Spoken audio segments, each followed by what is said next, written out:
What are my top 5 ways to finding and building your cash buyers list for flipping and wholesaling houses without using your cash or credit? Stand by. Let's get it.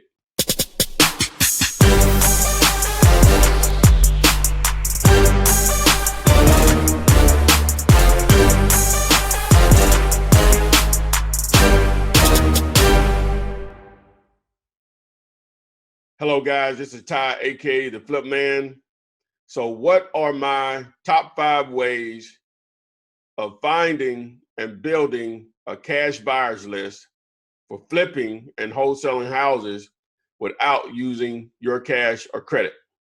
Before I get started, please subscribe to my YouTube channel and make sure you tap the little bell to turn on the notifications so you are alerted whenever I upload new videos, and also when I go live on YouTube, especially on Thursday nights when Adria, Renikia, and myself go live at 7 p.m. Eastern, where we answer your questions about real estate investing in general, but mainly wholesaling, which is the method that we focus on here because you can put deals together without using your cash or credit.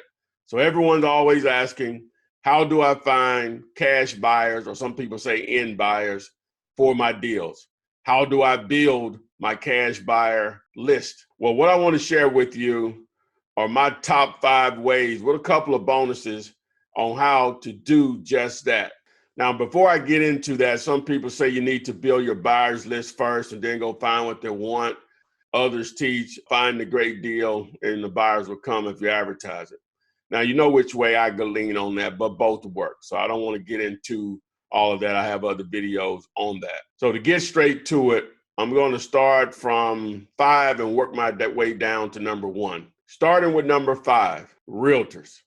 Now, for some people, real estate agents may be higher on the list, but for me, they're not. And here's why. Well, let me tell you how you can use them first, then I'll tell you why they're not higher on my list. First, obviously, you got to find the right realtor that's willing to work with you and can wait on getting paid. Now, sometimes it may be as simple as them pulling, depending on the MLS system that they're using, it will depend on how accurate or how detailed it is on how a transaction occurred, as far as whether cash was used, was there a lender involved, or were there some form of owner financing involved? Okay, so if that information is detailed and identified on each transaction, then it would be simple for them to pull up a list of potential cash buyers that are purchased within a certain zip code or a certain area within the market. Now, realtors are in it to make money also, so you're going to have to give them a reason to work with you. Now, if they produce a list of buyers and they close those deals, you may work out just a flat fee with them or a percentage of your deal. Just remember, everything is negotiable, but the hardest thing is going to be, in most cases, to find a realtor that, number one, understands what you're trying to do, because you're going to assume that most know where wholesaling is and want to understand it and make money with it, but it's going to be the opposite. So you may have to go through a few before you get one that's going to work with you long term. Now, that's part of the reason why they are low on the list for me, is because of how many you possibly will have to go through to get to one that wants to work with you. So that's going to be a personal thing there. It's just me, I just don't want to cut through all the foolishness dealing with them, because they're going to tell you wholesaling is illegal, all of that stuff, which it isn't. And I just don't want to fight through that. But I'm not telling you not to do it. I'm just telling you why I don't prefer that being one of the top ways of finding cash buyers. But it can be very effective if you find the right real estate agent. All right, number 4. Number 4, your real estate investment associations or real estate investment groups. Now, again, this may be higher on some people's list because they are great networkers. Now, all real estate investment clubs are not built equally. As a matter of fact, when I started out here in my market, the club that I started with, they obviously are all investors, but they're not all creative investors. They just knew how to buy, fix, and flip, buy, fix, and rent using their own money. not understanding there were creative ways to put deals together. Not the entire club, but that was the climate there. So for me, I didn't get anything out of it, and I'm not that great of a networker with them. Always trying to work on that, and I highly encourage you to do that. So the larger the market that you're in, the more real estate investment associations, or RIAs as they call them, will be available. So you may choose one over the other, or you may like all of them that are in your market. So the thing about that is that you will find some true players there, people that will become actual repeat buyers for your actual wholesale properties, which that's the actual goal of it. So definitely take advantage of RIAs in your market, and hopefully there's a good one there, or multiple good ones there that you can take advantage of that network of investors. All right, number 3. All right, it's going to be the internet, which is going to encompass social media, Craigslist, Backpage, Zillow, and so on. But the internet is going to be number 3. Again, this could actually be higher, even in my opinion, and I struggle with number 2 and number 3. But number 3 is the internet. So, and how, there's a few ways you can go about that, and it's always adding on at daily, it seems like, on different methods you can, research and find buyers and so on. But starting with Craigslist, everyone knows you can post deals there, and depending on how attractive the deal is, you can find a buyer there. But it's going to tie in somewhat to number 2 also. But so Craigslist, Backpage, I haven't used Backpage a lot, but I have heard others that have some degree of success there from Backpage. Then you have your social media with Facebook groups, even Instagram, posting your properties there, depending on what type of following you have, or some of your followers and who they have following them. So obviously you'll have what I like to do is have an actual website where I promote all of my deals.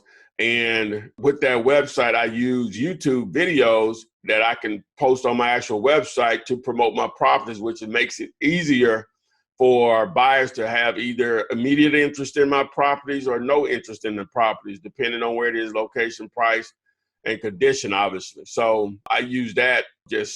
I love it. It's free. YouTube, you're probably watching this video right now on YouTube, if not, some of the other platforms, but it's free, it's powerful, easy to add a link to an existing website and boom, or impede a link, and you can market your property. So some people say take pictures or whatever. Why do that? Well, you can share. Who doesn't have a smartphone? If you don't, you need to get one. You're fooling yourself. You'll hear me say that over and over again. Use technology, make it easy for people. Pictures are fine, but you can text a YouTube link to someone's cell phone and boom, they can see your property immediately. It's just a great way to market your deals. But with that being said, it helps to, number 1, attract buyers to add on for your deals that you are marketing, but to obviously to build a buyer's list for your future deals. So that's number 3. Number 2, other wholesalers. All right. Now, other wholesalers can be, other wholesalers and bird dogs are sort of going the same light or whatever, but I'm just going to say other wholesalers. Now, some of that, as I mentioned in number 3, some of that will come from Craigslist, Backpage, your social media, such as Facebook and Instagram. But other wholesalers, they say co-wholesaling or JVing on an actual deal, is your opportunity to, number 1, to find a buyer for your deal. But once that deal is closed, in most cases, now you would have that buyer's contact information to reach out to them directly. Some wholesalers try to hold on to their buyers or whatever. You shouldn't care about that. But I can't tell someone how to handle their business. But there's enough money out here for everyone. A wholesaler can't expect to get paid every time that buyer buys a property from you. That's ridiculous in my opinion. But whatever. So other wholesalers is definitely going to be a way to number 1, to find buyers for your deals, but also to help build your buyers list. So co-wholesaling or JVing or joint venturing on deals also. Okay, so number 1, and most of y'all probably already knew what number 1 was for me, is probably number 1, same for sellers, but number 1, Bandit Signs. If you put out 20, 25 Bandit Signs in an area where you have a property that you're marketing, and if it needs to be a deal, obviously, your phone will ring off the hook with buyers calling you. Now, some of it would be people calling saying, hey, do you rent properties? Hey, do you do rent-to-owns? Hey, do you need someone to clean your houses? Hey, do you need someone to cut your grass? Hey, do you need someone to do the renovations or the rehab on the property? But you will also get cash buyers saying, hey, where is this property located? How can I see it? You know, that's what you're looking for. It's a very inexpensive way, but effective way to get your phone ringing with the actual cash buyers and also to build your cash buyers list. Okay, so Bandit Signs is number one.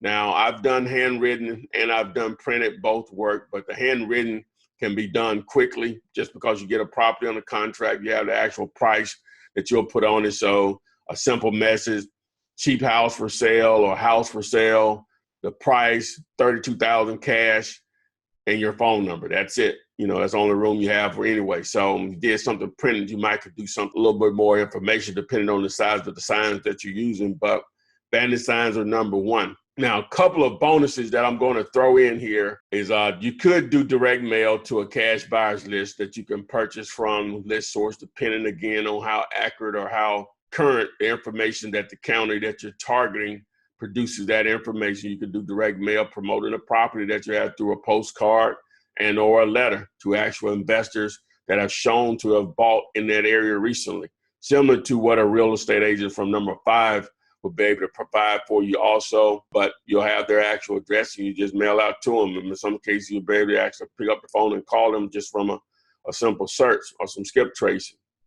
All right, now bird dogs, that's going to somewhat go in the same arena with wholesalers, but with a wholesaler, they may want to split the deal 50-50 or some percentage that's significant. Whereas with a bird dog, you may just give them $1,000 and who knows, you may make 30, you know, on it. I've done it. And with a bird dog, again, that they'll provide that lead to that buyer. Now that's a buyer that you can go back to and you don't have to continue to pay that bird dog on each transaction that you do with that particular buyer. Now, driving for buyers is another bonus that I'm going to add here. And what I simply mean by that is do just your normal travels, whether you're putting out Bandit Signs or you're looking at or you actually looking at a house or whatever, is that you will sometimes notice that a renovation project is going on, a rehab project is going on. So why not go and introduce yourself? Possibly the person that the actual buyer or the investor may not be there and just the workers or the contractor is there. But what you'll want to do, go in and introduce yourself, let them know who you are and what you do, and provide your contact information to reach out to give to that actual buyer or that investor. Now, the contractors or whoever's doing the work there should be receptive because it's an opportunity for them to continue to do more work, because I'm sure that particular investor will probably want to use them again on the next project. So it should be pretty easy to either get the buyer's contact information or to provide your contact information. There we are. So just to recap really quick, number 5 was real estate agents. Number 4 were RIA groups, real estate investment association groups. The internet, that's Craigslist, Backpage, social media with Facebook, Instagram, your own website, posting your actual videos of properties from YouTube links on your site. Other wholesalers was number 2, co-wholesaling, JVing, and then number 1, Bandit Signs, whether they're handwritten or printed.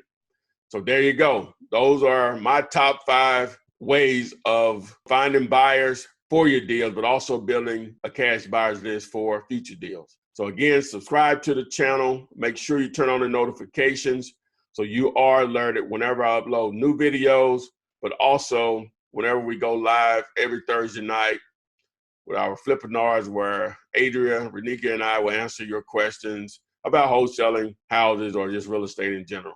So thanks for watching this particular video. I hope it helps, and I will see you on the flip side.